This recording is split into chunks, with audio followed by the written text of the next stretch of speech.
세액공제를 얼마나 받는지, 신용카드 공제액이 얼마인지 이런 걸 알면 정말 소득공제 잘 받을 수 있을까요?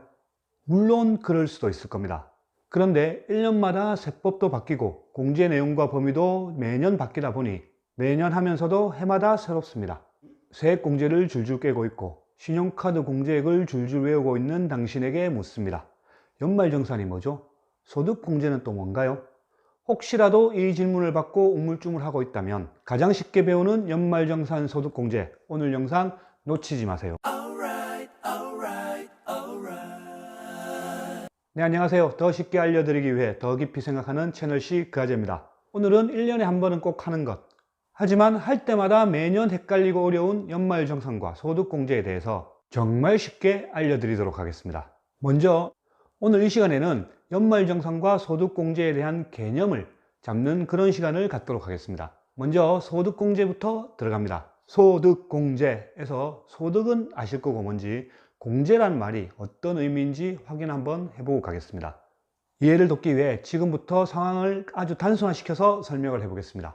만약 호프집을 하는 자영업자 A가 있다고 가정해 보겠습니다. 이 A가 2019년 동안 장사를 열심히 해서 매출을 1억 원을 기록했다고 하면, 즉 1년 동안 매상이 1억 원이었다고 가정했을 때 만약 세율이 10%라고 해서 매출의 10%, 즉 1,000만 원의 세금을 내라고 한다면 이거는 너무 많다고 생각이 될 겁니다. 왜냐하면 1억 원의 매상을 올리는 데에는 가게 임대료도 들어갔을 거고 알바 인건비도 들어갔을 겁니다. 또 재료비도 들어갔을 거고 기타 전기세 같은 거 등등 해서 여러 가지 기타 비용도 들어갔을 겁니다. 그래서 이런 비용들을 다 빼고 나니까 순이익이 1,500만 원이더라. 그리고 이 1,500만 원에 대해서만 세율 10%를 곱해서 150만 원의 세금을 내라고 한다면 그나마 합리적인 세금이라고 생각이 들 겁니다. 이렇게 총 매출에서 비용, 즉 원가에 해당하는 부분을 제외하는 것을 공제라고 생각하시면 됩니다.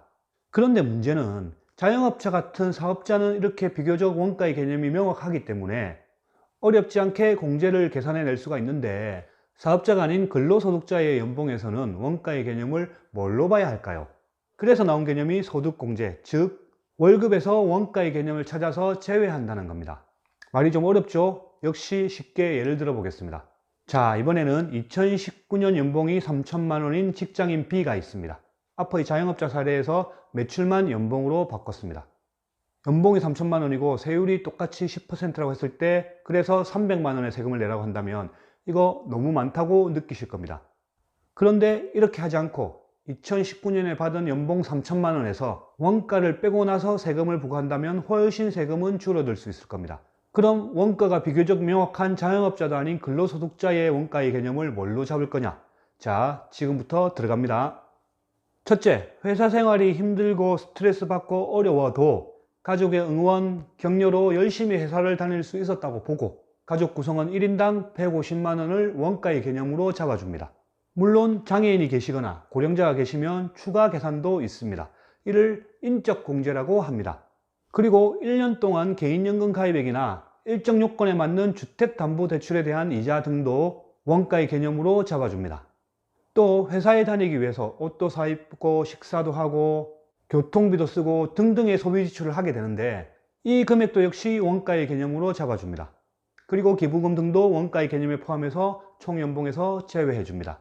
자, 이렇게 총 연봉에서 사람, 금융상품, 소비지출, 기타 부분에 대한 것들을 연봉을 벌기 위해 들어간 비용의 개념으로 빼주고 남은 금액들에 대해서만 세금을 부과한다면 세금 부담은 훨씬 줄어들고 합리적이라고 생각할 수 있을 겁니다. 이렇게 연봉, 즉 연소득에서 원가의 개념으로 빼는 것, 이 빼는 것을 소득에서 뺀다고 해서 소득공제라고 하는 겁니다. 자, 이제 소득공제의 개념은 잡았으니까 연말정산의 개념도 한번 잡아보겠습니다. 연말정산은 말 그대로 연말에 정산한다는 얘기인데, 연말의 의미야 잘 아실 거고 정산은 도대체 뭘 정산한다는 의미인지 한번 확인해 보겠습니다.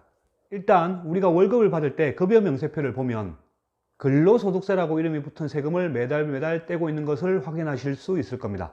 그런데 이 근로소득세는 국세청에서 도대체 어떤 근거로 매달 떼가고 있을까요? 앞에서 얘기한 우리 가족 수, 우리가 신용카드로 매달 얼마를 쓰고 있는지, 어떤 금융상품에 가입하고 있는지, 이 모든 것을 국세청에서 실시간으로 다 파악해서 다 반영을 해서 떼가고 있을까요? 국세청에서는 수백만 명이나 되는 근로자의 소득공제 내용을 매달 정확하게 반영해서 처리하는 게 결코 쉽지 않을 겁니다.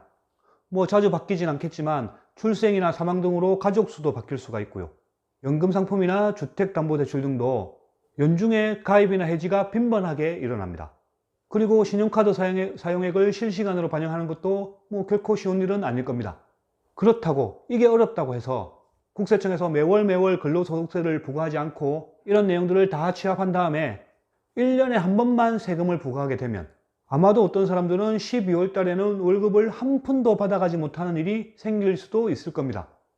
그래서 국세청에서는 근로소득 간이세액표라고 해서 가장 확실한 정보인 근로자의 매월 급여액과 전년도에 신고된 가족수, 이 두 가지를 바탕으로 해서 일단 매달 근로소득세를 떼고 있는 겁니다. 그리고 이것을 근로소득 원천징수라고 합니다. 많이 들어보셨죠?